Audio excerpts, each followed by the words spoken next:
Primeiro de tudo, né, agradecer pelo convite e estar participando aqui desse debate. Eu acho que nosso primeiro dia foi muito rico, nossas discussões. E eu vou tentar aqui trazer, de forma breve, um pouco do que eu venho estudando no mestrado e no doutorado. E tinha estruturado uma apresentação, mas é óbvio que era preciso articular essa minha discussão ao que vocês discutiram aqui no primeiro dia. Então, de ontem para hoje, eu modifiquei muita coisa na minha apresentação, tentei fazer alguns links, né, com nossas questões. Tá, antes disso, a minha tese de doutorado se intitula A Saúde dos Trabalhadores, uma análise ontológica sobre a questão e o campo. Ao longo da minha explanação, eu vou tentar diferenciar essas duas expressões, a questão da saúde dos trabalhadores e o campo da saúde do trabalhador. Tá? Espero que, ao longo da minha explanação, isso fique claro. Mas aí, para poder entender o que é um e o que é o outro, eu vou estar resgatando aqui alguns elementos teóricos, sobretudo da teoria social de Karl Marx, né, para a gente poder chegar na questão e no campo. Então, esse é o caminho que eu vou fazer. E aí, nesse processo de modificação do que eu tinha estruturado, eu saí daqui ontem com várias reflexões, baseado no que vocês discutiram. E aí eu vi que, na primeira dinâmica, conduzida pelo Fadel ontem, existia um questionamento preliminar, que era onde queremos chegar. Essa era a primeira questão que tinha lá, né? Era uma análise dos multiplicadores, mas tinha lá onde queremos chegar. E aí o Fadel foi desenvolvendo uma série de outras questões. Acredito eu que, no seu conjunto, respondem essa questão principal. E posso dizer que, no meu processo também de aproximação com a questão da saúde dos trabalhadores, esse questionamento estava na minha cabeça. Onde queremos chegar? Onde a saúde do trabalhador quer chegar? Onde podemos chegar? Ela se desdobra numa série de outros questionamentos. Como, por exemplo, onde o campo da saúde do trabalhador pode chegar? Porque uma coisa é onde a gente quer chegar, mas com as ferramentas que temos, dentro de uma determinada lógica científica e político-institucional, podemos chegar onde queremos? Então, a primeira coisa que a gente deve se perguntar é: o campo do trabalhador permite chegar onde queremos? E aí vem questionamentos, subquestionamentos. O que é o campo? A partir de agora, sempre que eu me referir ao campo da saúde do trabalhador, vai vir só o campo entre aspas. E a questão da saúde dos trabalhadores, a questão entre aspas. Quais as suas possibilidades e limites? Suas ações incidem sobre o quê? Ou seja, qual é o objeto de intervenção do campo da saúde do trabalhador? Qual a natureza desse objeto de intervenção? De forma preliminar, eu já quis ali destacar que a natureza desse objeto de intervenção é eminentemente social, embora tenha uma faceta biológica. Mas aquilo sobre o que a gente, enquanto campo, incide, intervém, né, investiga e intervém, é de natureza social. E aí, nesse processo de entender a saúde do trabalhador enquanto campo, a gente percebe que, diferentemente da medicina do trabalho e da saúde ocupacional, há uma tentativa de explicar esse objeto de intervenção como tendo um caráter social. Mas aí, sempre de uma forma um pouco vaga. Não basta dizer que a saúde do trabalhador tem caráter social, mas o que é o social? Qual a teoria que permite fazer uma reflexão concreta sobre a prática para explicar o que é o social? É a epidemiologia, contando os pauzinhos? Muitas das perspectivas teóricas hoje vão tentar explicar a realidade social, contabilizando, por exemplo, quantas pessoas têm acesso a saneamento básico, quantas pessoas têm acesso à moradia, quantas pessoas têm uma renda acima de X ou Y. Enfim, tudo isso faz parte da caracterização do social. Mas isso explica, de fato, a sua dinâmica? Isso explica, de fato, o que é a sociedade? Então, esses questionamentos foram surgindo ao longo do meu processo de aproximação com a saúde do trabalhador e acredito que estiveram presentes aqui também ontem, ainda que de forma implícita. Para chegar onde queremos, basta ficar nos limites do campo? Aqui eu vou começar a fazer algumas provocações. O campo nos é suficiente para enfrentar radicalmente a questão. Quando eu falo radicalmente, significa nas suas raízes, né? Enfrentamento a partir de suas raízes. Para tanto, estamos buscando responder às questões fundamentais. Por exemplo, se o processo saúde e doença é de caráter social, como a gente falou anteriormente, nós estamos conseguindo refletir sobre o que é a sociedade, de fato? Bem, são questionamentos preliminares que, no debate, talvez a gente retorne a eles, mas eu deixo, por enquanto, aqui para vocês refletirem e não necessariamente responderem. Pode passar. Tá, e vejam só o caminho de raciocínio que eu tentei articular. Para entender o que é o campo da saúde do trabalhador, tendo em vista que o seu objeto de intervenção é de caráter social, era preciso responder de forma mais concreta o que era a sociedade. Não simplesmente contando pauzinhos, ou não simplesmente com uma perspectiva social que naturaliza as relações sociais que nós temos hoje, que apaga, por exemplo, o fato de termos uma sociedade de classes e faz com que a gente enxergue a sociedade apenas com grupos humanos divididos por faixa etária, ou por sexo, ou por etnia. Embora também seja dividido dessa forma, existe um critério central que, vamos assim dizer, é o eixo movente da sociedade, que é a sua cisão em classes sociais. E o que isso significa? Quais as implicações disso? Qual é a relação disso com a saúde do trabalhador? E aí é quando eu chego ao que eu venho chamando de a questão da saúde dos trabalhadores, sempre no plural, e daqui a pouco eu vou dizer por quê. E eu vou tentar explicar isso, mas já deixando a definição preliminar, onde eu digo que a questão da saúde dos trabalhadores é o conjunto de problemas relacionados à saúde da classe trabalhadora, tanto aqueles oriundos do processo de trabalho, ou seja, lá no dia a dia do trabalho do trabalhador, onde ele se acidenta, onde ele se intoxica, onde ele desenvolve um alergia em específico, mas também, e talvez até principalmente, os problemas de saúde oriundos da vida social em geral, né? Da satisfação ou não satisfação de suas necessidades básicas, que dependem da compra e da venda de alguma coisa, portanto, dependem de um trabalho baseado nessa lógica de compra e venda, ou da falta dele, né? Isso vai acabar determinando a não satisfação das necessidades básicas. Mas a questão não é só isso, porque esse conjunto de problemas demanda um conjunto de respostas. Essas respostas são dadas pela sociedade. E aí também compõe a questão. Seja respostas dadas através do Estado, via políticas públicas, como, por exemplo, uma política de saúde, né, que incide mais diretamente sobre a saúde, mas também todas as outras políticas públicas que têm uma correlação indireta com a saúde. Seja através das ações dos profissionais de saúde, liberais, contratados pelas empresas privadas, ou até inseridos nas políticas públicas, como é o nosso caso aqui, ou ainda através das lutas sociais dos sindicatos, dos movimentos sociais, etc. Então, veja só, o que eu venho chamando de questão é todo esse conjunto complexo do processo saúde e doença em si, do adoecimento do trabalhador, dentro do trabalho, mas fora dele, na vida em geral, mas as respostas políticas e sociais que esses problemas suscitam, demandam. Tá? As políticas públicas, a intervenção dos sindicatos, dos movimentos sociais, dos profissionais de saúde, todo esse conjunto.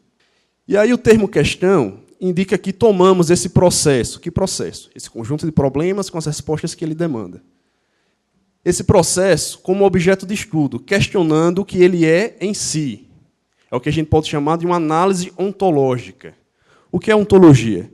Ontologia, onto, ser, logia, estudo, significa estudo do ser, o estudo da essência, que ainda é muito vinculado à perspectiva metafísica lá da antiguidade, onde os filósofos tentavam perguntavam o que é o universo, o que é a vida, o que é a essência das coisas, mas naquele momento de forma muito especulativa, né?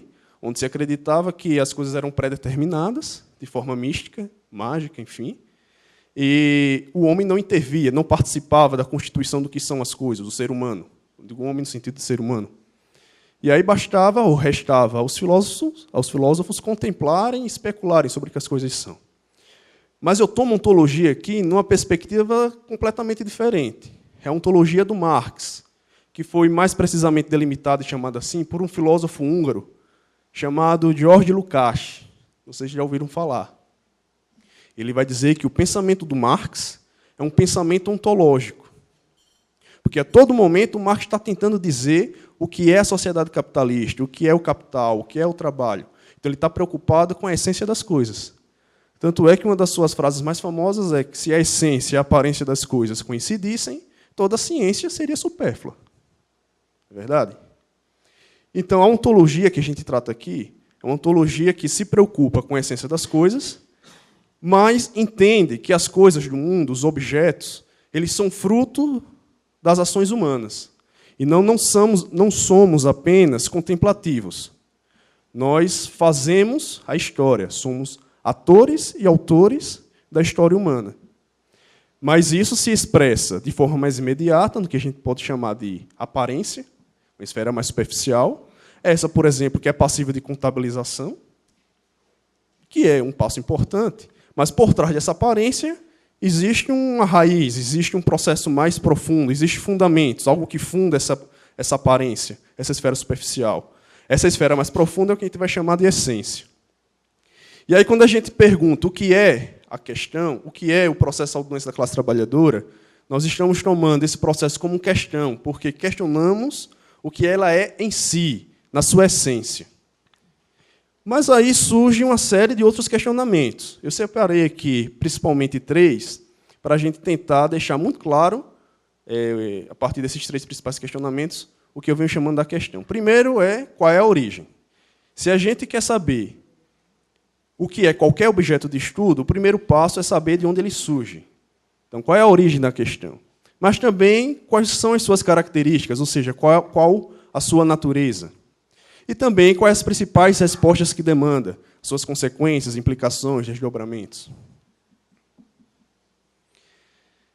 Para trilhar esse caminho, saber sua origem, saber suas características e as principais respostas que demanda, eu precisava ter um lastro teórico. Até na minha apresentação ontem aqui, eu disse que tentei sair um pouco da enfermagem, tentando buscar esse suporte teórico, que foi aí que eu cheguei no serviço social, para tentar entender o que é a sociedade e o que é a saúde enquanto fenômeno social. E aí eu me deparei com a teoria do Marx, e aí nos últimos 7, 8 anos eu venho tentando fazer esse diálogo entre a saúde e a teoria social do Marx. E aí, pelo menos até onde eu consegui identificar, é algo que na saúde vem sendo deixado de lado. Ou, às vezes, a gente recorre ao Marx, não através do próprio Marx, através de comentadores muito confusos e utilizando jargões. A gente fala muito que a sociedade capitalista é uma sociedade de exploração. Sim, mas o que é exploração? Explique mais concretamente. Não basta falar que existe exploração, é preciso dizer como é que ela acontece. Exploração é só o cortador de cana lá que está morrendo por exaustão de trabalho? Ou o trabalhador que recebe um salário, até do ponto de vista relativo, suficiente para suas necessidades básicas, também está no processo de exploração. A gente tem abandonado algumas categorias teóricas que são necessárias a explicar o que é a sociedade, como, por exemplo, o conceito de mais-valia. A gente fala de exploração, mas ninguém cita mais-valia. Exploração parece que é algo apenas ligado a você fazer com que o trabalhador se esforce de uma forma demasiada, apenas pelo fato dele ter uma doença grave, um acidente de trabalho ou a morte. Mas vamos ver se é isso mesmo. E até eu lembro que ontem a gente falou aqui um pouco do sistema capitalista e me chamou muita atenção a fala que era a seguinte: o sistema capitalista continua se sustentando na exploração do trabalhador. Há um equívoco teórico nessa afirmação, ainda que na explicação tenha entendido o que se queria falar. Mas veja só, o sistema capitalista não está sustentado na exploração, significa que ele não é capitalista. Não existe capital sem exploração do trabalho. Então, não é que o capitalismo continua se sustentando, porque quando você utiliza o verbo continua, significa dizer que você está abrindo a possibilidade de existir um capitalismo sem exploração, e não há essa possibilidade. Para a gente entender de forma precisa isso, eu resgato aqui o que seja o trabalho. Porque se o capital se sustenta na exploração do trabalho, a primeira coisa que a gente precisa responder, o que é o trabalho. De forma breve, eu trago a discussão feita por Marx no Capital. A gente estuda muita coisa sobre o Marx, mas se quer pegar o pensamento dele de forma consolidada e madura, vai no Capital. Manifesto do Partido Comunista, essas obras políticas da juventude, são importantes para entender o desencadeado do seu pensamento, mas quando há, inclusive, divergências no que ele diz, lá na juventude e aqui na maturidade, a gente deve ficar com o Capital. Lá no capítulo 5, por exemplo, aí eu vou tentar agilizar um pouco mais. Ele diz que o trabalho, na sua dimensão ontológica, então uma dimensão mais genérica, uma dimensão mais geral, ele está querendo falar aqui de um tipo de trabalho que existe em qualquer fase histórica. Seja lá no comunismo primitivo, seja no escravismo, no feudalismo, ou hoje no capitalismo, ou numa sociedade futura, se for existir. Mas em cada fase histórica, esse trabalho também, vamos dizer que veste uma roupa particular. Ele tem um caráter geral, mas ele vai ter um caráter específico daquela fase histórica. Primeiro, vamos nos debruçar sobre esse caráter geral, onde o Marx diz que, antes de tudo, o trabalho é um processo de transformação que o ser humano faz sobre a natureza. HN. Tá? É um processo que o ser humano faz de transformação da natureza. Mas por quê? Motivado por quê? Motivado pelo atendimento de uma necessidade. Na base desse processo, a gente tem a satisfação de alguma necessidade. Por um exemplo, pensando num fato mais simples, para a gente entender esse processo, vamos supor que vivemos numa comunidade primitiva e eu tenho necessidade de me aquecer, me proteger do frio. E aí eu vou buscar na natureza os elementos capazes de me satisfazer, de satisfazer essa necessidade. E aí, nesse processo, eu decido, por exemplo, construir uma fogueira. A primeira fogueira que o ser humano inventou, que não ainda recebe esse nome. Mas eu já sei que existe o fogo, eu já sei que o fogo emana calor, e aí eu decido, a partir da natureza, fazer um objeto, um produto, que faça com que esse fogo queime por muito tempo e me aqueça. Essa fogueira, se atende à minha necessidade, se ela tem a utilidade de atender à minha necessidade, ela tem valor de uso. O trabalho, em geral, ele sempre gera valor de uso. Tá? Inclusive no capitalismo. No capitalismo ele vai gerar também outra coisa, ao mesmo tempo. Mas, independente disso, ele sempre gera valor de uso. A fogueira que me aquece do frio. Porque nesse processo a gente tem o objeto de trabalho, nesse caso, natureza, os meios de trabalho, que são os instrumentos que eu utilizei para construir a fogueira, o machado, por exemplo, para cortar a lenha, e a força de trabalho, que é aquilo que movimenta os meios de trabalho para incidirem sobre o objeto de trabalho, para transformarem esse objeto de trabalho. A força de trabalho é nossa, é a energia física e psíquica do trabalhador, dito de uma forma mais direta. Então, vejam o que acontece nesse processo. Eu, homem primitivo, construí uma fogueira a partir da natureza, para me aquecer do frio. Vamos supor que sejamos uma tribo aqui, e o Ageu viu formulando, construindo essa primeira fogueira. Tá? E ele viu como é que faz, entendeu aquele processo. E ele percebeu que talvez aquela fogueira que está me aquecendo do frio pode também servir para clarear a caverna dele. E aí, veja só, essa fogueira que existia na minha cabeça se tornou depois algo concretamente existente, deixa de ser algo que pertence ao Diego, formulador da primeira fogueira. Passa a ser algo de patrimônio coletivo.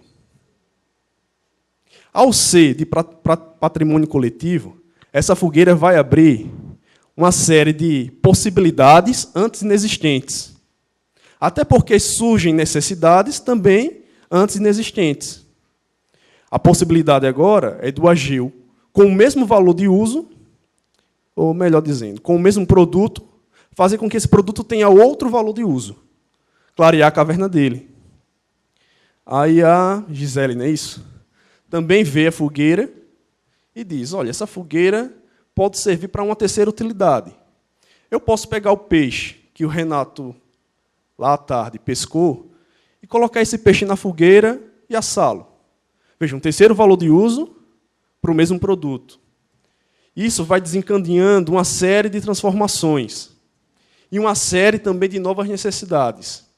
Para continuar no nosso exemplo, vai chegar um momento que a nossa tribo aqui tem na fogueira um fator vital. Ou a gente faz fogueira ou a gente não sobrevive, vamos supor.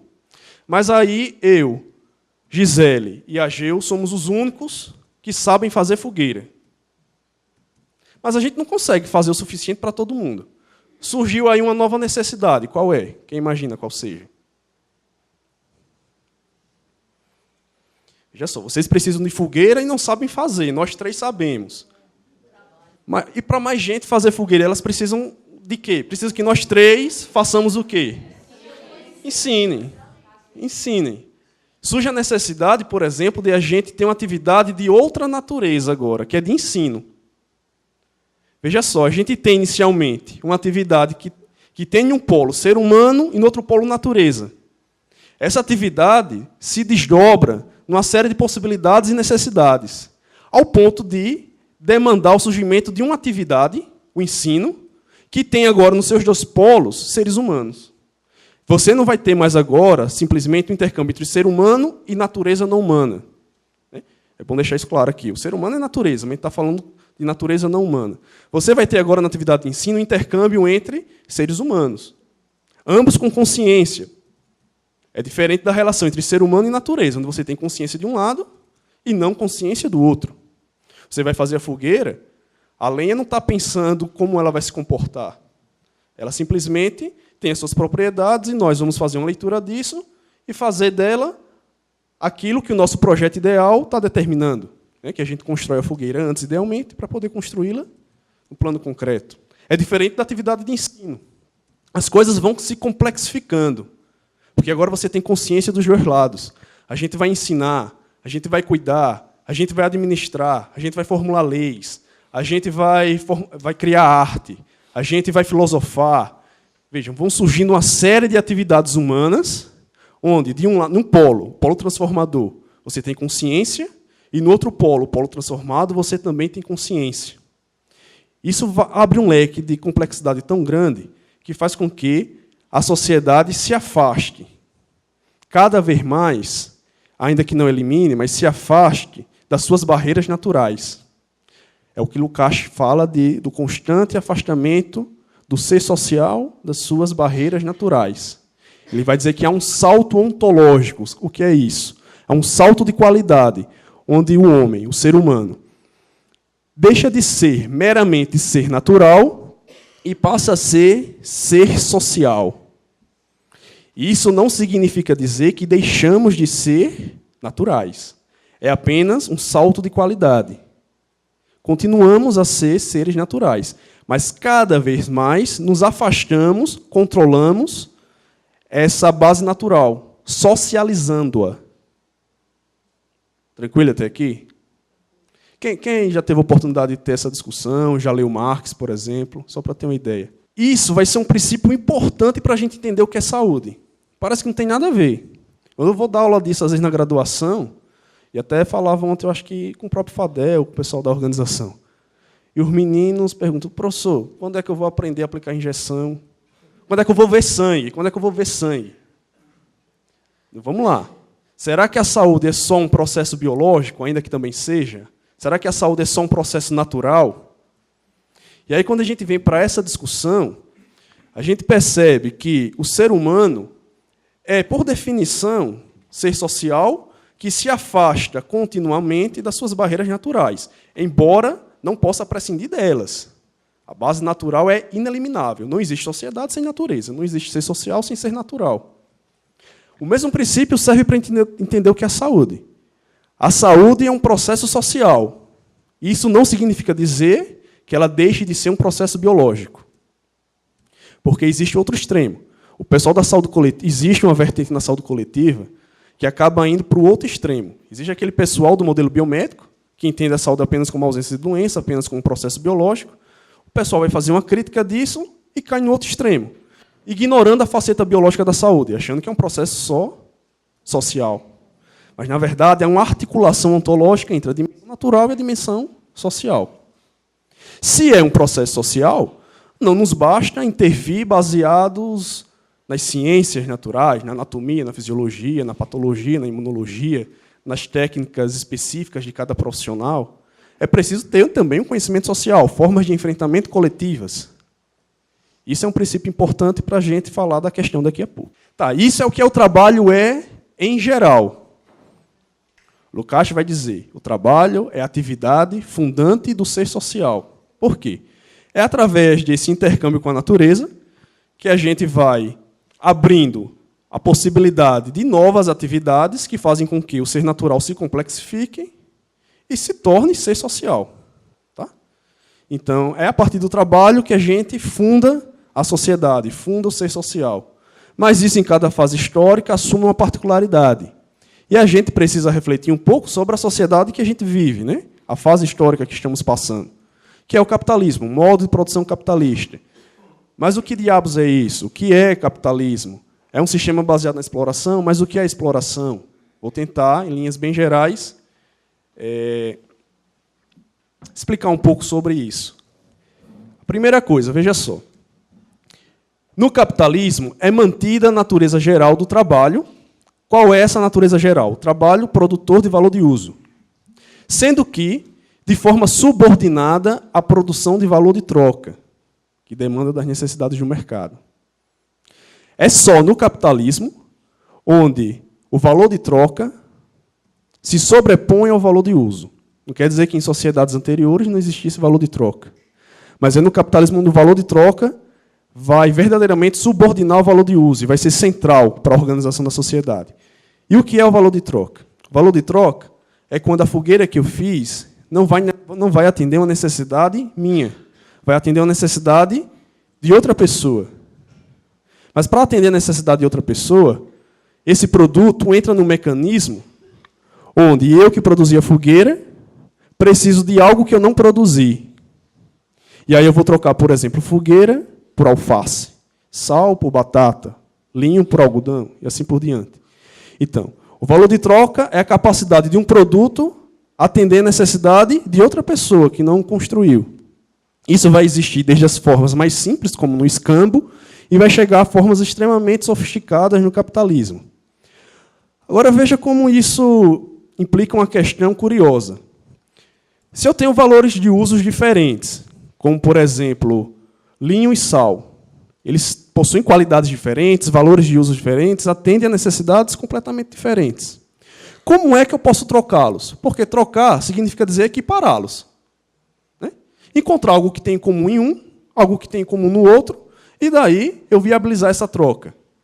Surge um problema para as sociedades em geral, sobretudo no capitalismo. O que permite trocar valores de uso diferentes? Equipará-los e trocá-los.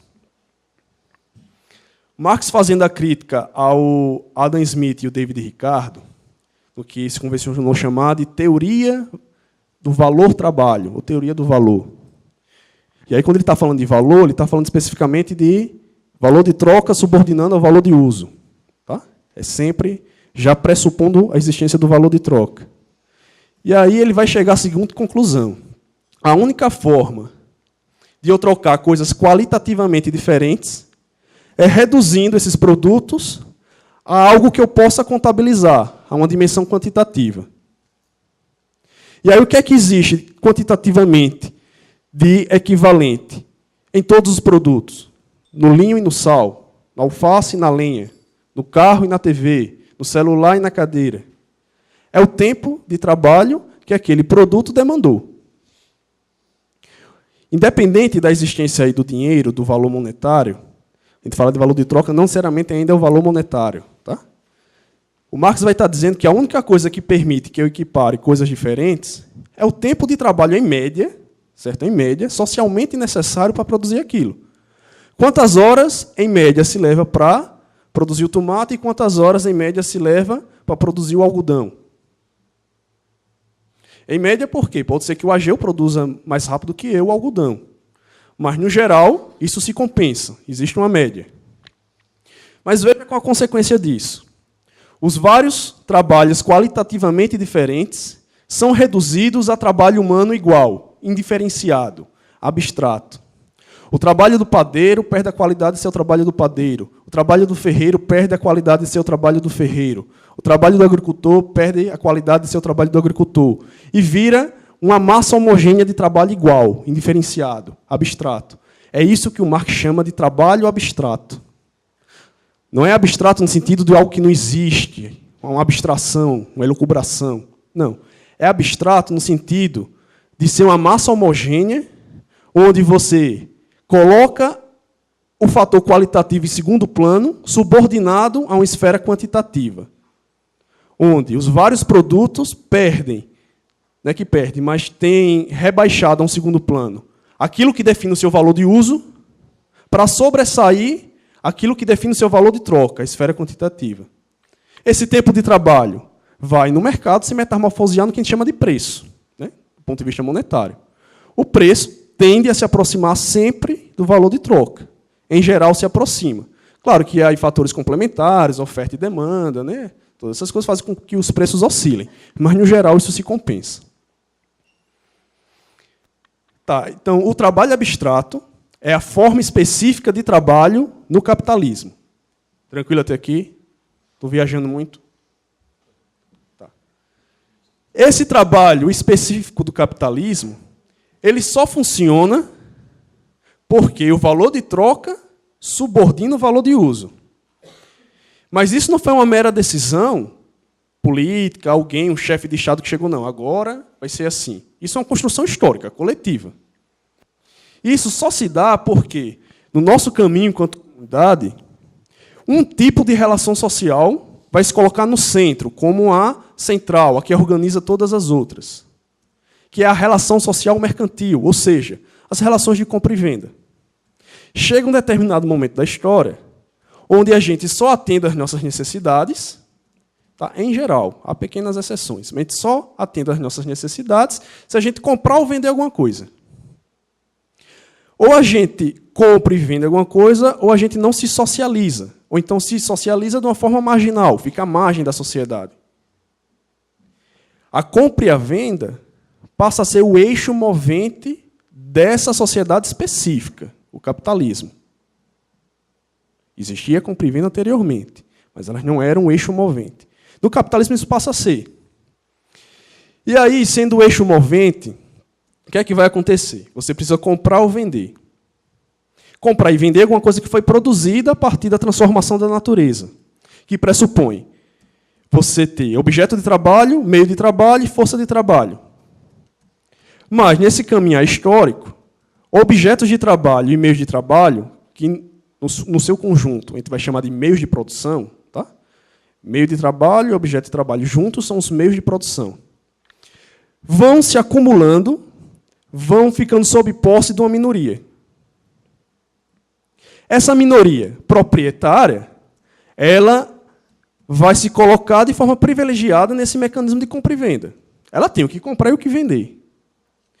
Agora, a grande maioria da sociedade, para tentar satisfazer suas necessidades, precisando vender alguma coisa, acaba tendo uma única opção. Se nós, classe trabalhadora, não temos objeto de trabalho nem meio de trabalho, qual é a única coisa que a gente tem para vender? A força de trabalho. Não nos resta outra opção. Então, se faz algumas conclusões em outras teorias sociais, onde o trabalho assalariado é considerado como, finalmente, o trabalho livre, superando a condição do trabalho servil do feudalismo e do trabalho escravo no escravismo. Mas será que é verdadeiramente trabalho livre? Liberdade requer que você conheça as alternativas e, livremente, escolha uma. É isso. A gente não tem outra alternativa. Ou a gente vende a nossa força de trabalho, ou a gente fica à margem. Fica na esfera marginal.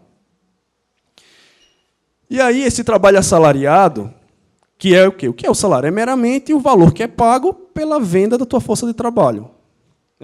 Você se vende parcialmente, vende a tua energia física e psíquica por uma determinada fração de tempo, que é o que a gente chama de jornada de trabalho, em troca de dinheiro, em troca de um produto especial que vai tomar o papel de equivalente universal no mercado.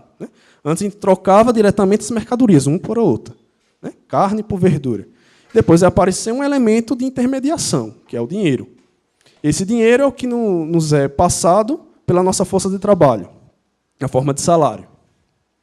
Mas aí, vamos ver, Será que esse trabalho assalariado é realmente um trabalho livre? Será que é a superação da exploração do trabalho? Essa discussão vai desembocar no que o Marx chamou de extração de mais-valia, que é a forma de exploração do trabalho específica do capitalismo. No escravismo e no feudalismo, a exploração era muito clara. No escravismo, o escravo não ficava com nada do que produziu. Era apenas a ele dado um pouco de comida, alguma coisa assim, apenas na mesma lógica que você lubrifica uma máquina, faz a manutenção de uma ferramenta. O escravo era tido como uma ferramenta de trabalho.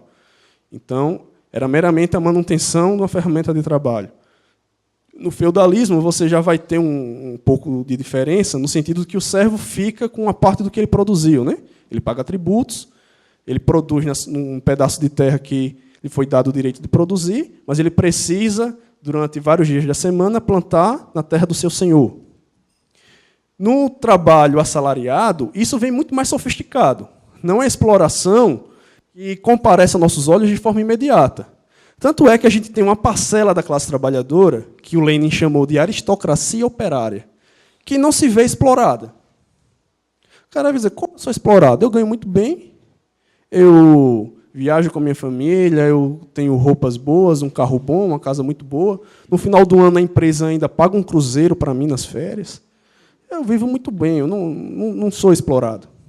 Mas existe um porquê da existência dessa aristocracia operária. E mesmo esses estão sobre um tipo de exploração, mesmo estes. Porque deles também é extraído mais-valia. E o que é isso?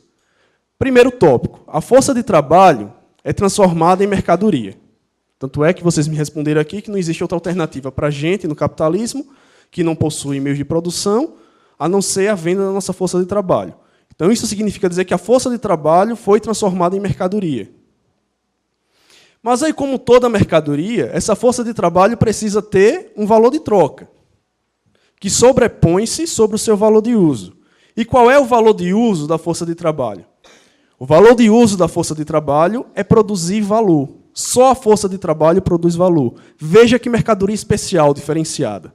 Se a gente pega aquele processo ser humano versus natureza, que vai desembocar, por exemplo, num produto, como a fogueira do nosso exemplo, a gente vai perceber que o que existe na fogueira como elemento concreto, a madeira, por exemplo, já existia sob outra forma na natureza.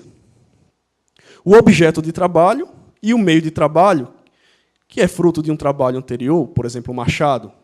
O machado já é produto de um trabalho anterior e entra num novo ciclo de trabalho como trabalho morto. O Marx chama de trabalho morto. É um produto que é fruto de trabalho anterior, mas agora vai participar de um novo processo de trabalho. E aí, esses elementos, meio de trabalho e objeto de trabalho, eles já existem de uma maneira e passam a existir num produto de trabalho de outra forma. Eles não acrescentaram nada na realidade. Eles apenas foram recombinados. Mas eles foram recombinados por um elemento que é decisivo nesse processo, que é a força de trabalho. Se não fosse o trabalhador recombinando esses elementos naturais, não existiria o produto.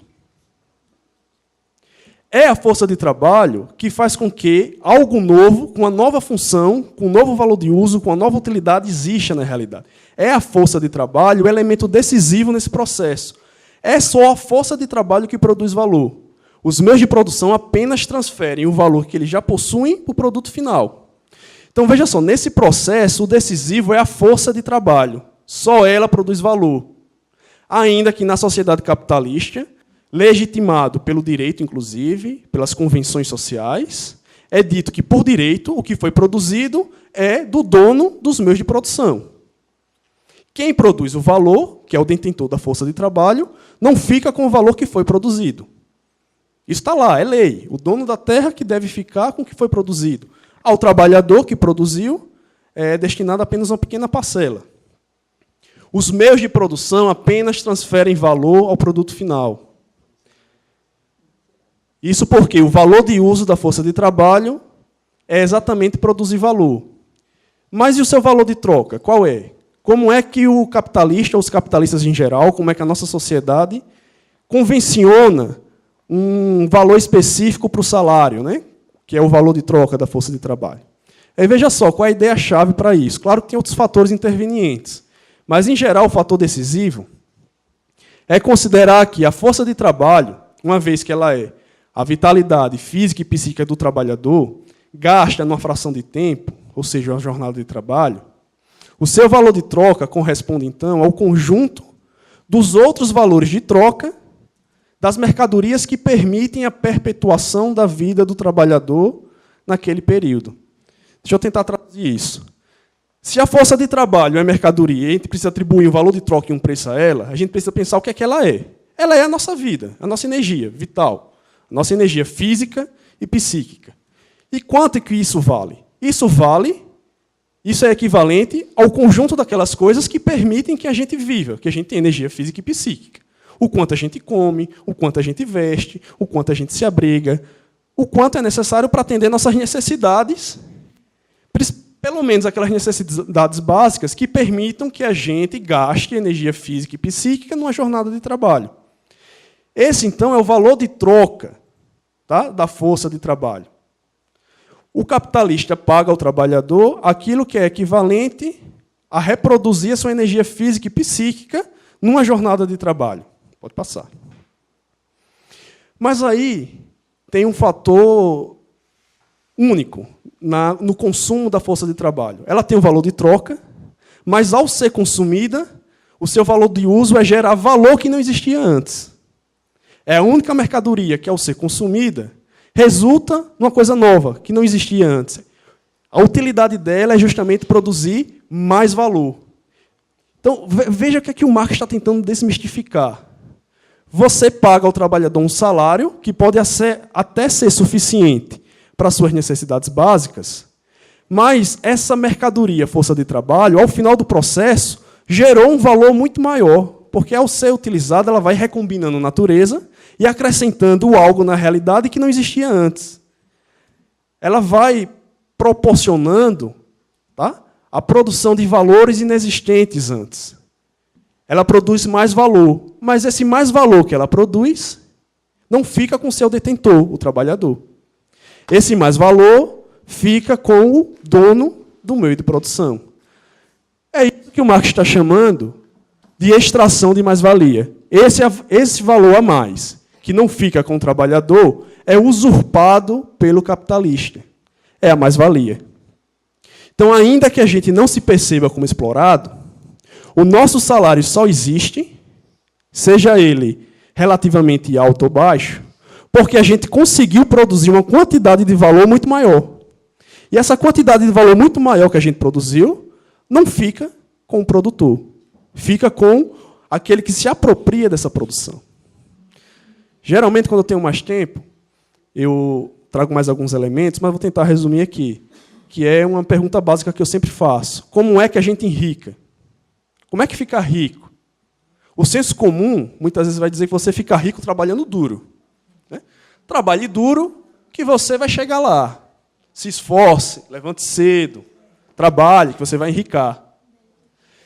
Mas, ao contrário, trabalhando você sempre está, pelo menos relativamente, mais pobre. Trabalhar sempre te deixa mais pobre nesse processo de acumulação. Ainda que, em termos absolutos, o seu salário aumente.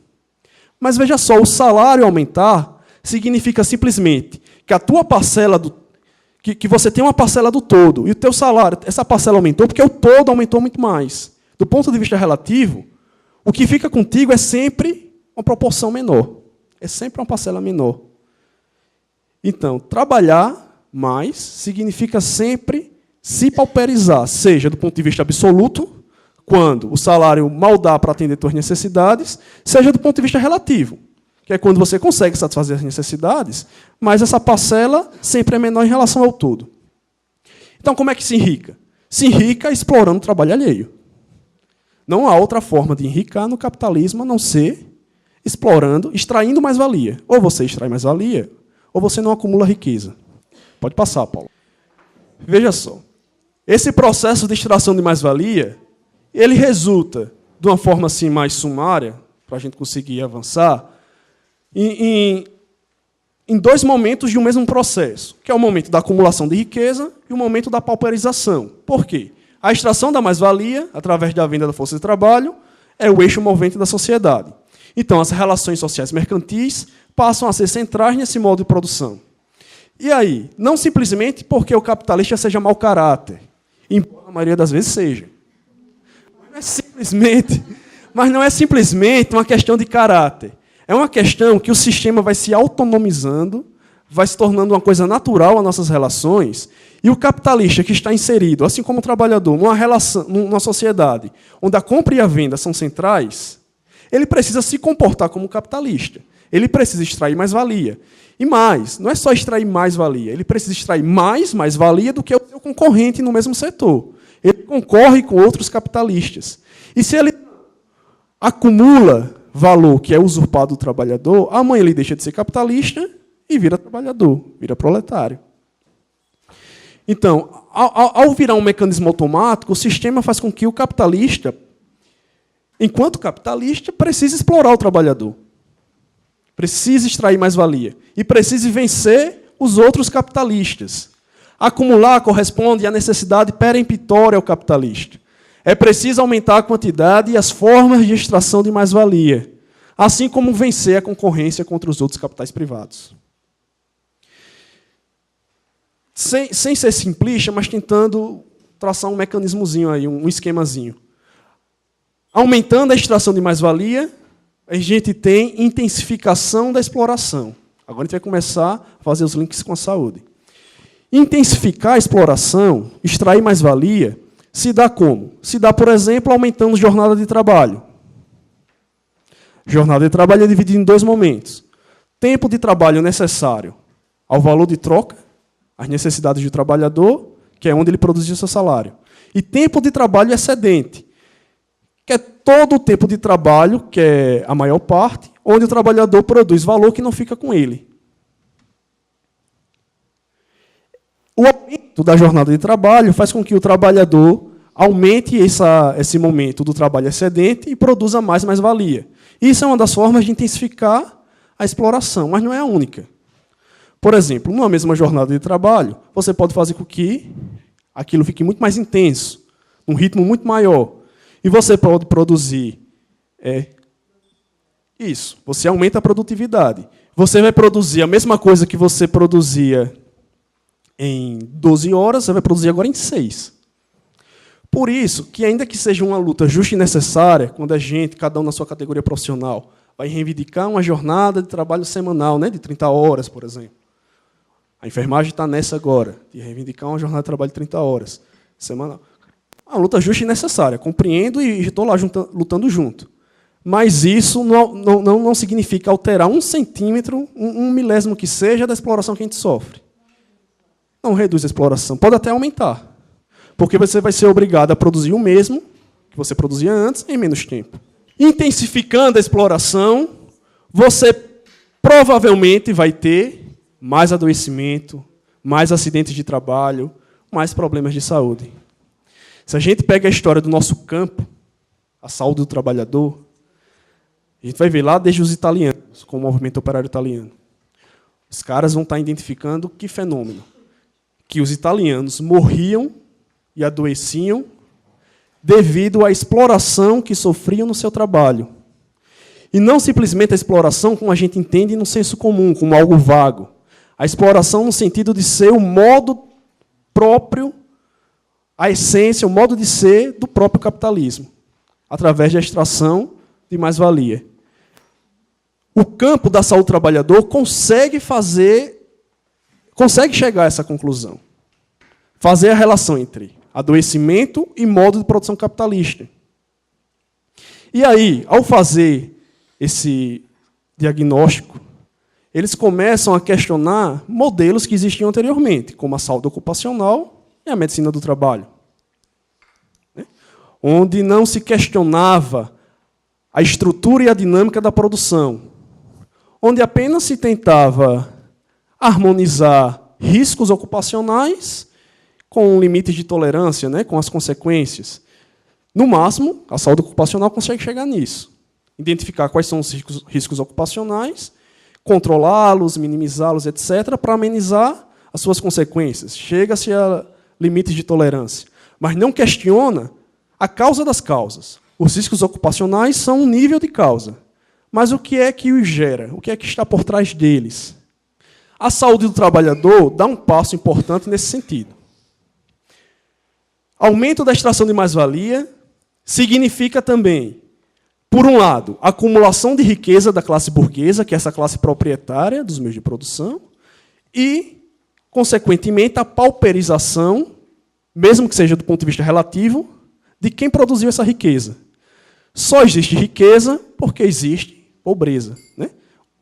Não são excludentes. Os opostos no pensamento dialético não se excluem. Na verdade, eles se justificam. Um só existe em função do outro. E aí, veja só, no terceiro esquema. Pauperização significa dizer que o trabalhador tem necessidades básicas não satisfeitas. Que isso também vai resultar num processo de degradação da sua saúde. Ele não apenas é degradado no trabalho em si, mas também ele tem sua saúde rebaixada devido ao contexto geral de vida que é determinado por aquela forma de trabalho.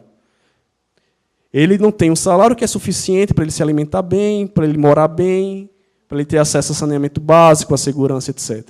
Ao não ter acesso a tudo isso, consequentemente, você tem um nível de saúde menor. Concordam comigo? A saúde não é só um processo biológico, é um processo social. Logo, está ligado a todas essas esferas sociais. Se a gente não tem isso, não tem saúde. Ou tem uma saúde extremamente complicada. Eu quero demonstrar aqui que existe pelo menos duas dimensões do que eu vou começar a chamar de a questão da saúde dos trabalhadores. Que é uma dimensão que brota diretamente do processo de trabalho no seu interior, e uma dimensão que é da reprodução social, que é da vida em geral do trabalhador. O próprio campo, apesar dessa origem do movimento operário italiano, depois ampliada com a medicina social latino-americana, né? A gente tem, inclusive aqui no Brasil, várias referências na construção desse campo. A gente, apesar de fazer esse diagnóstico, essa relação entre capitalismo e saúde, o desdobramento disso faz com que a gente quase sempre se limite a estudar a dimensão que diz respeito ao interior do processo de trabalho. A gente está lá preocupado com as doenças, com as formas de adoecimento, com os problemas de saúde que surgem do interior do processo de trabalho. É isso que a política, quase sempre que a política de saúde do trabalhador, seja aqui no Brasil, seja em outros países que tentaram se aproximar do campo, faz. O foco acaba sendo esse, negligenciando essa outra dimensão, que é a dimensão do adoecimento na vida em geral, mas que é determinada também pelo trabalho. Pode passar. E aí a gente volta àquelas 3 questões iniciais que eu fiz quando eu tentei definir o que é questão. Qual a origem e a natureza da questão? Só agora, depois que eu entendi o que é o capitalismo, o que é a exploração, que eu posso definir o que é a questão enquanto processo social. Basta da gente falar de social como algo vago. A gente fala do social como se fosse um jargão. Algo é social. Mas o que é o social? O que é a sociedade? Se você diz que algo é um processo social, me explique. Não basta falar, explique. E aí, quando eu estou querendo dizer que a questão é um processo social, eu tenho que ir à sua origem. E eu não poderia chegar a essa origem sem explicar qual é a sociedade que a origina. A questão se origina com o próprio capitalismo, a partir do antagonismo, capital-trabalho. É claro que ela vai ganhar clara evidência no momento que o capitalismo amadurece, que é a Revolução Industrial. O próprio Marx, apesar de não ser um estudioso da saúde, ele tem lá um capítulo, que é o capítulo 13 do Capital, Maquinaria e Grande Indústria, onde ele traz relatos dos inspetores sanitários da época, que vão mostrar que existia um fenômeno inédito na história da humanidade ali. Pela primeira vez, os trabalhadores adoeciam numa proporção tão grande devido ao seu trabalho. Pela primeira vez na história. Trabalhadores acidentados, mutilados, explosões, com deformações ósseas, mulheres que pariam, davam à luz na esteira da fábrica, no chão da fábrica, melhor dizendo. Enfim, existe ali um fenômeno inédito.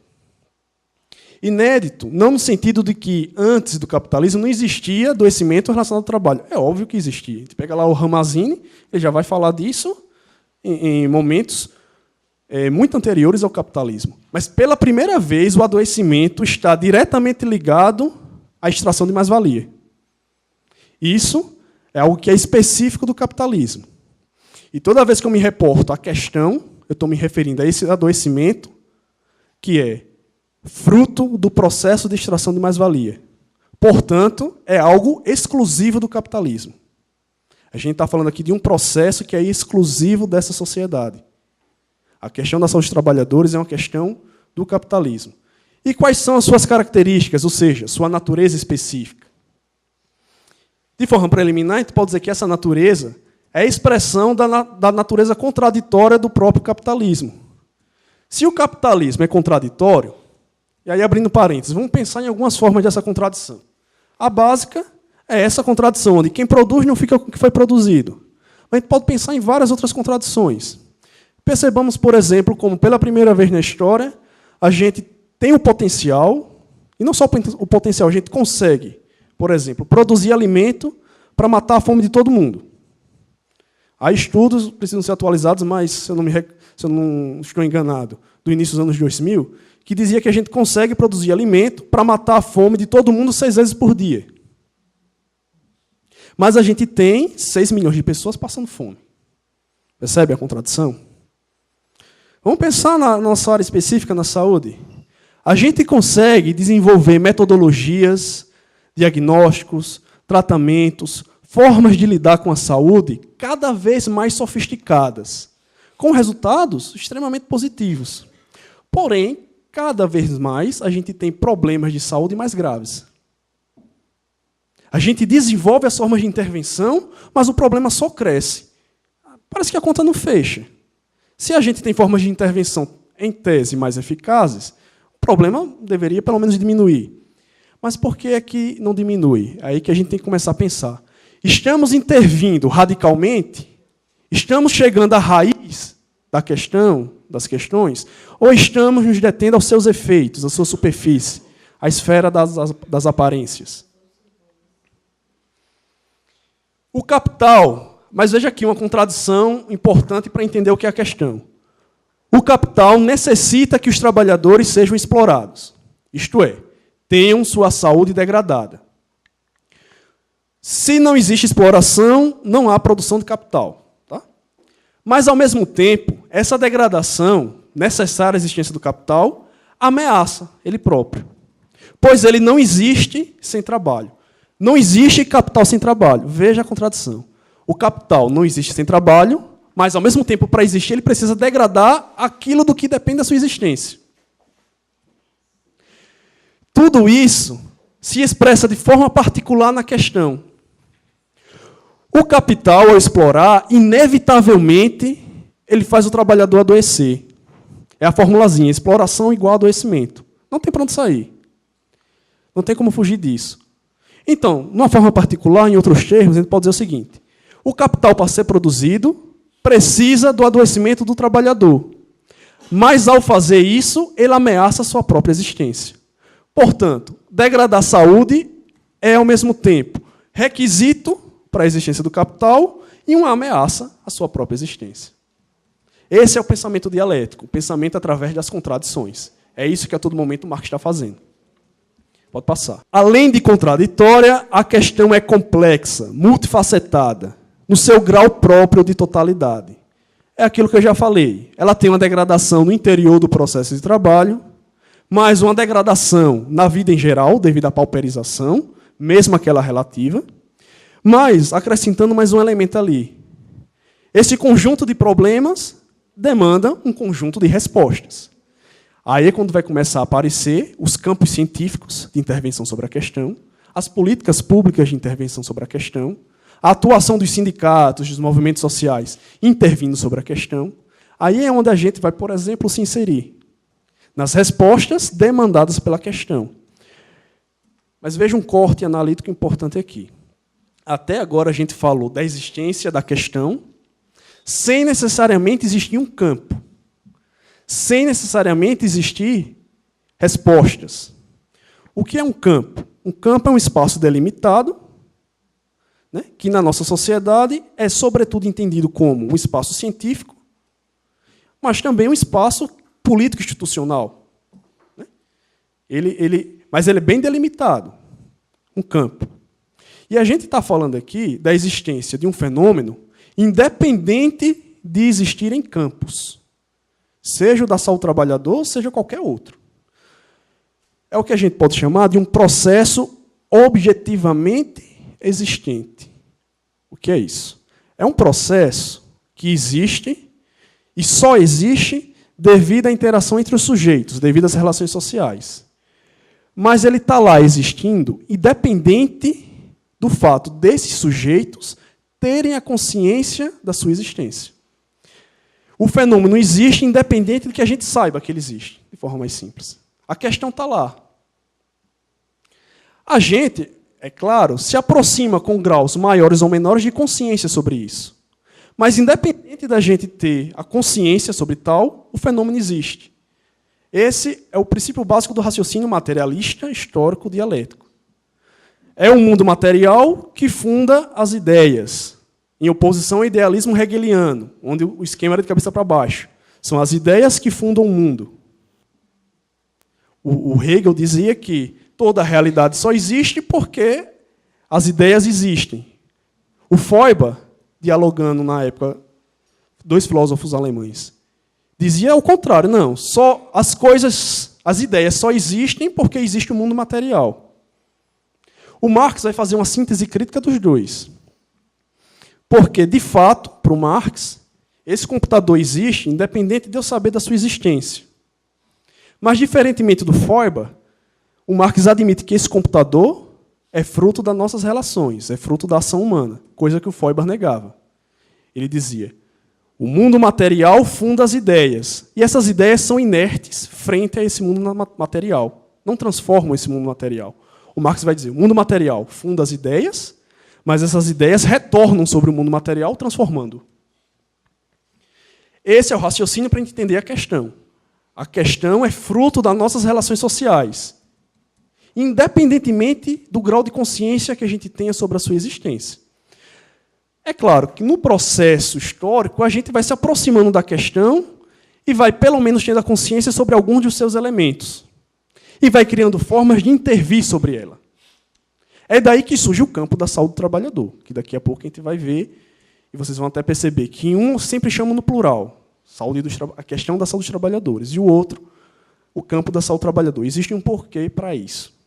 A questão demanda respostas diversas, advindas dos mais variados atores, de todas as classes sociais. Vejam só, a questão existe, e ela vai demandar intervenções que vão vir, inclusive, da classe capitalista.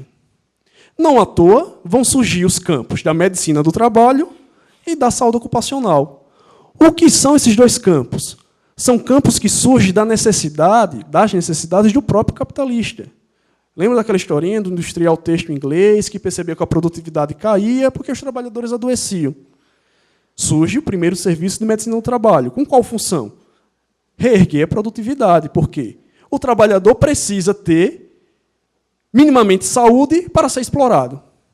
Então, vamos recuperar a saúde para que esse trabalhador consiga ser explorado. O que é uma grande contradição, porque a exploração degrada mais saúde.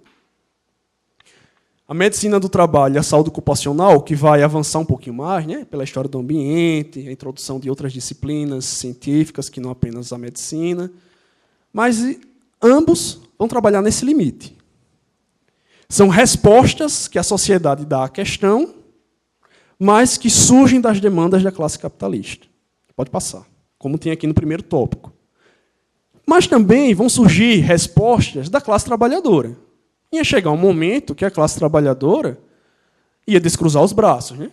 Os caras iam perceber que essa exploração estava matando, estava adoecendo e matando. E aí começam as lutas sociais.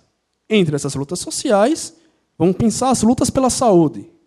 A mais emblemática que a gente tem é o movimento operário italiano. A gente pode falar, como consequência disso, da reforma sanitária também italiana e da nossa reforma sanitária aqui, que converge com uma luta que já existia pela saúde do trabalhador. Né? A gente tem uma luta pela saúde do trabalhador que vai convergir com a luta pela saúde em geral. E a gente vai ter nossa reforma sanitária.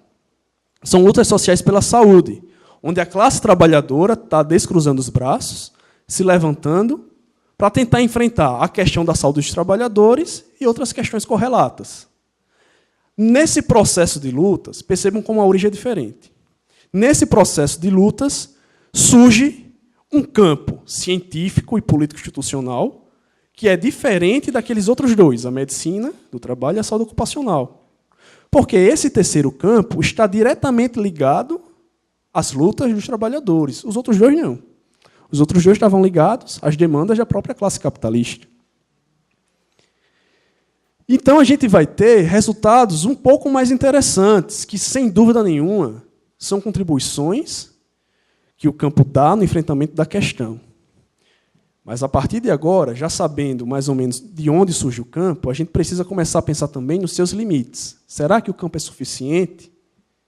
Será que, por dentro do campo, a gente consegue enfrentar aquele diagnóstico inicial que o próprio campo formulou? É aquilo que eu já tinha dito. Entre essas respostas, destacamos o surgimento do campo da saúde do trabalhador e, comumente, aí vai chegar um ponto que eu trato lá no final da minha tese, comumente há um uso indiscriminado da expressão questão da saúde dos trabalhadores como algo que é restrito ao campo da saúde do trabalhador. Pode passar. Por que isso acontece? Vou recordar aquele ponto analítico importante que eu falei aqui. A questão existe objetivamente. O que é existir objetivamente? Independentemente da consciência que a gente tem sobre aquela existência. Portanto, independentemente da existência de qualquer campo, seja a medicina do trabalho, seja a saúde do trabalhador, a questão está lá. Mas aí, quando a gente fala, geralmente, quando a gente utiliza a expressão a questão da saúde dos trabalhadores, a gente tenta, ou a gente está utilizando essa expressão no sentido de algo que está ligado meramente ao campo da saúde do trabalhador, como se fosse um questionamento ao campo, quando, na verdade, é um questionamento a algo que é mais amplo que o campo e que existe independente dele. A questão existe independentemente da existência do campo. Na verdade, só surge o campo porque existe antes a questão. O campo da saúde do trabalhador surge a partir da questão, oferecendo um novo caminho para enfrentá-la. Portanto, a questão não se limita a nenhum campo científico. O campo, entre aspas, é sempre uma maneira que eu encontrei para designar o campo da saúde do trabalhador. Quando vem sem aspas, quer dizer de forma genérica, qualquer campo, científico ou político institucional. Portanto, a questão não se limita a nenhum campo científico e institucional. Possui facetas que escapam, inclusive, ao âmbito científico ou institucional. E aí, apesar das contribuições do campo, inclusive para elucidar facetas da questão, facetas que eram ocultadas pela medicina do trabalho e pela saúde ocupacional, para se fazer campo, ele adentra em arenas formais da sociedade burguesa, para se legitimar enquanto o campo. Veja só. Surge uma ideia, um diagnóstico inicial com os italianos, com os latino-americanos, que é de fazer associação entre modo de produção capitalista e adoecimento. Mas aí essa ideia original, para se tornar campo, incorpora os critérios do que é ser campo na sociedade burguesa. Ela precisa, essa proposta da saúde do trabalhador, precisa, para ser legitimada enquanto campo, assumir os critérios da ciência burguesa e adentrar no Estado burguês. Aí a gente precisa começar a pensar qual é o objetivo, quais são os interesses que predominam na ciência da nossa sociedade e qual é a função e a natureza do Estado, do poder público. Portanto, também das políticas sociais, que são as ferramentas que o Estado utiliza para enfrentar as várias questões, inclusive a questão da saúde do trabalhador. O que é que eu estou querendo falar com isso? Passa aí. Devido à natureza complexa da questão, não podemos enfrentá-la nos restringindo ao campo. É necessário romper os seus limites, sem negar suas contribuições. Qualquer campo, para ser campo, ele precisa ter limites. Ter limites significa dizer que ele é fechado. Ele precisa se fechar e definir qual é o seu objeto de estudo, qual é o seu paradigma científico. O que é que distingue ele dos outros campos? Uma vez que a ciência burguesa fragmenta a realidade e, por consequência, fragmenta o conhecimento científico. O campo, para ser campo, precisa dizer, olha, esse objeto de estudo é meu. Qual é o objeto de estudo do campo? É a questão.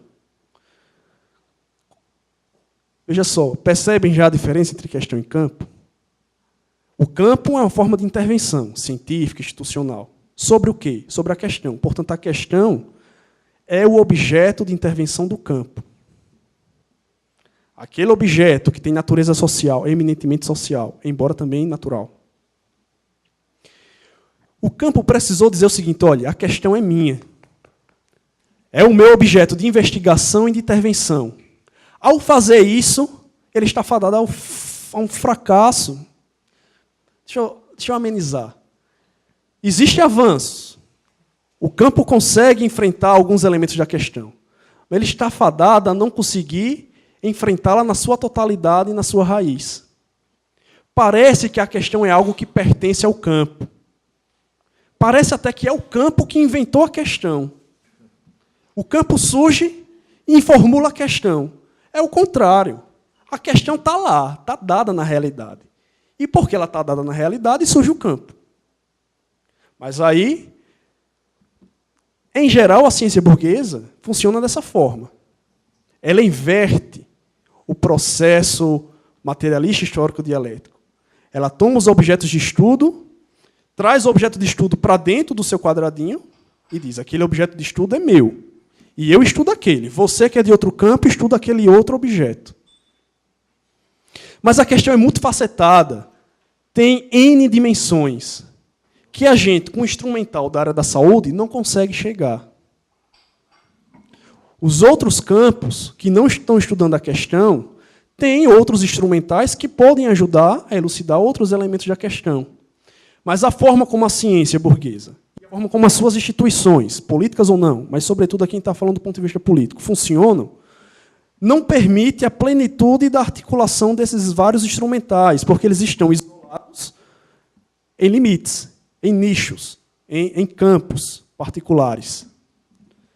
E aí o Lukács vai dizer: cada vez mais que a gente se aproxima do particular, e a ciência burguesa propõe isso, né? Aquela história. Cada vez mais quando você estuda uma coisa em específico, você menos sabe do todo. Né? O campo é isso. Cada vez mais que a gente se apropria de alguma coisa que você diz que é sua, né? Se apropria quer dizer que é sua, o seu objeto de estudo. Significa dizer que você está recortando ele do todo e perdendo a noção do todo. O que não significa dizer que a gente vá saber de tudo. A ciência, no pensamento materialista histórico dialético, propõe uma perspectiva da totalidade que não é igual a estudar tudo ao mesmo tempo. Isso é impossível, né, para qualquer cientista, para qualquer pesquisador, filósofo, ser humano. Mas é entender um objeto de estudo dentro de um processo histórico e dentro de uma totalidade, entendendo qual é a sua origem, qual é a sua natureza e quais são as respostas que esse objeto demanda. Mais ou menos o que eu tentei, não sei se eu ainda consegui, mas o que eu tentei fazer nessa análise.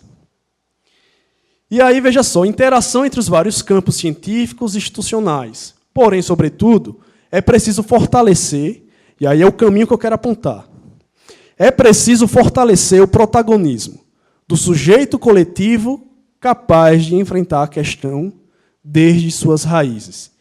Quem é o sujeito coletivo capaz, verdadeiramente, de enfrentar a questão, independente de qualquer campo? É a classe trabalhadora. Então, qual é a provocação que eu quero fazer para nós? Estou inserido nisso, porque eu faço parte do campo, resgatando aquelas questões iniciais. É possível, através do campo, enfrentar radicalmente a questão sem ignorar suas contribuições. Mas é possível chegar onde queremos através do campo? Ou é preciso a gente romper com o campo? E até eu digo uma coisa que parece ser algo ofensivo ao campo, mas não é. Eu digo o seguinte: é preciso desconstruir o campo. Tem aquela história lá do Minayo,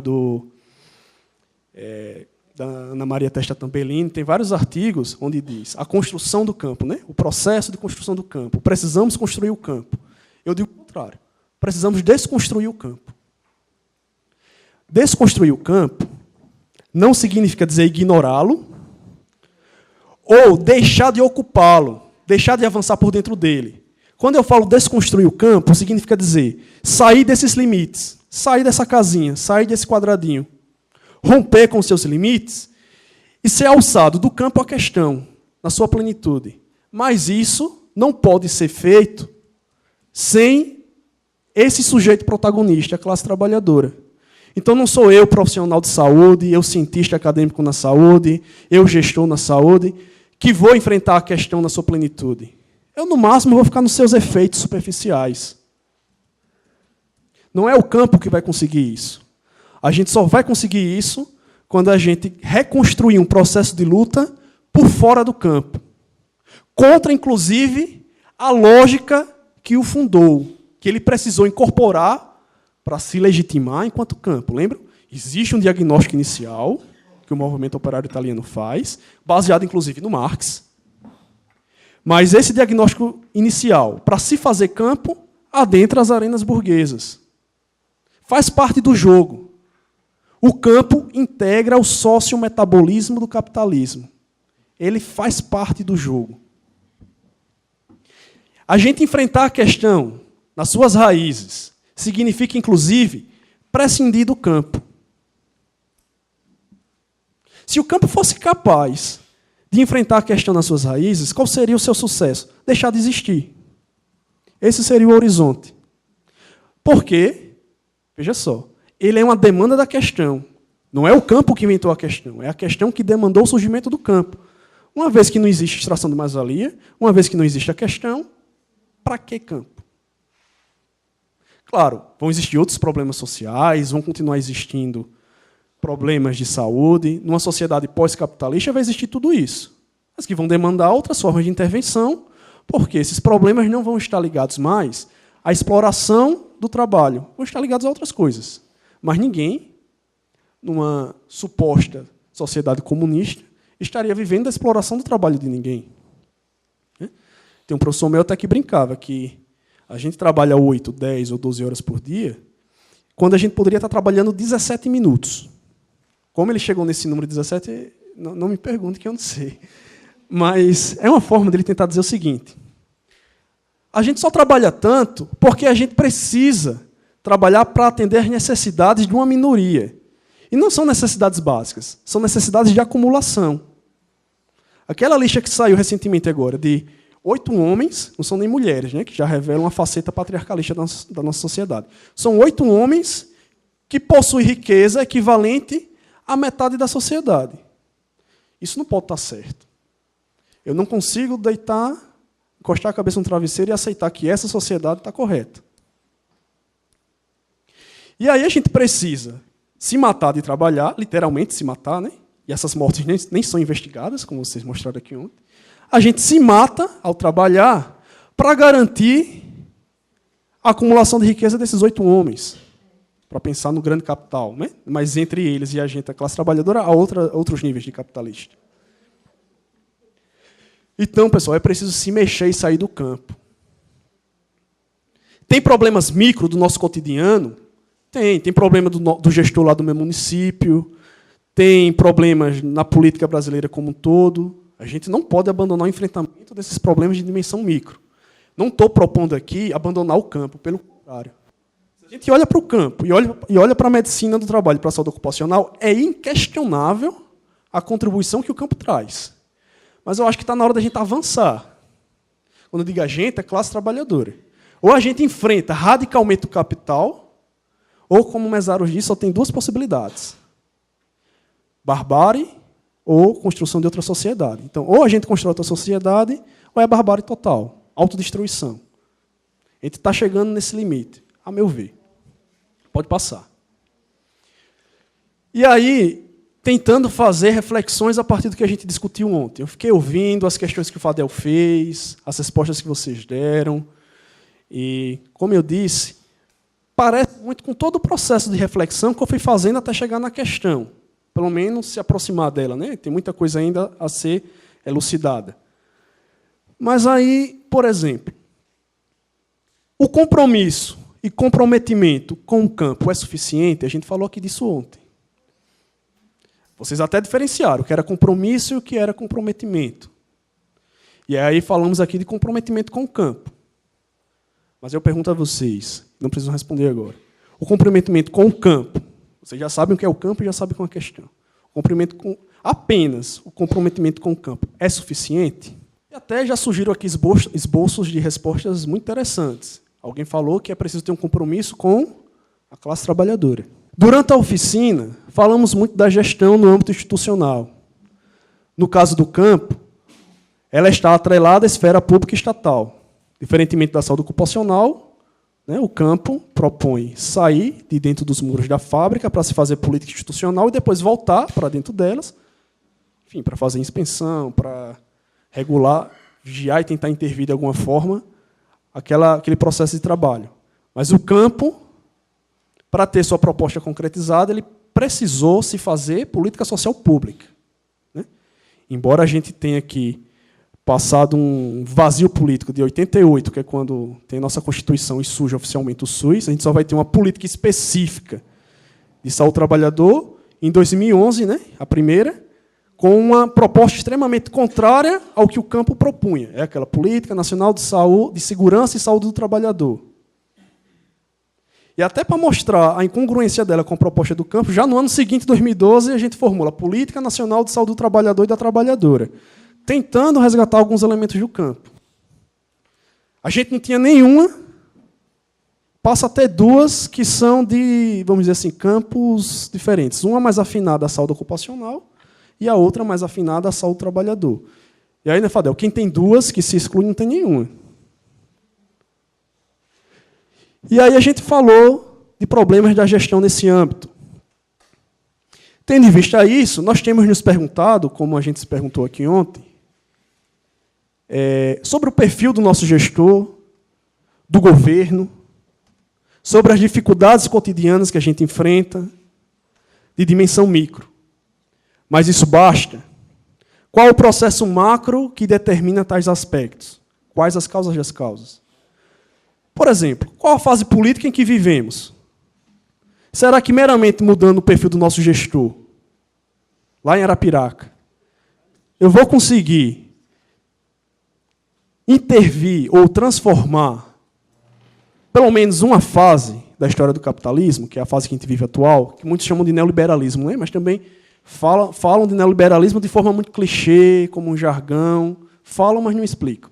A mesma história lá da exploração. Qual o significado dessa fase histórica?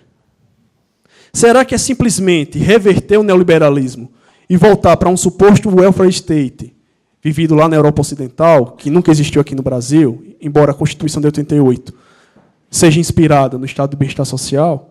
É simplesmente voltar a isso? Não sei. O que é e qual é a natureza do Estado?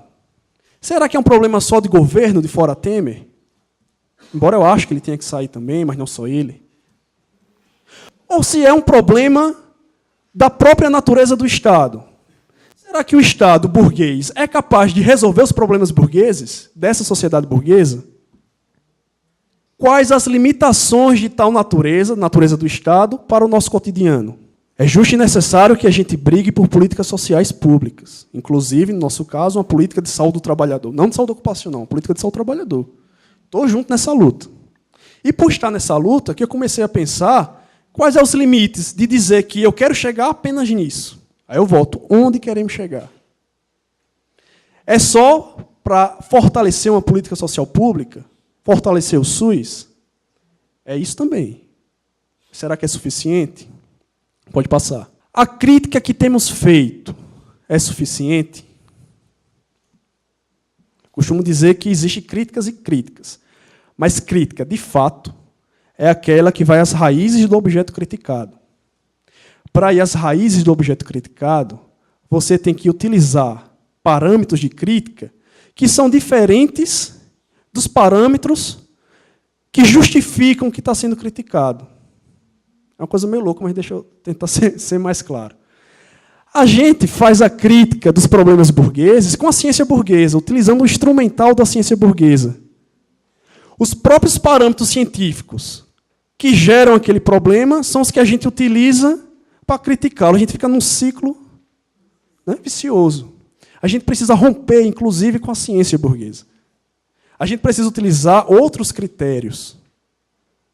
E não os mesmos que justificam a existência daquilo. E aí precisa ser crítica radical. O que podemos pensar para além dos âmbitos operacionais e institucionais. Por quê?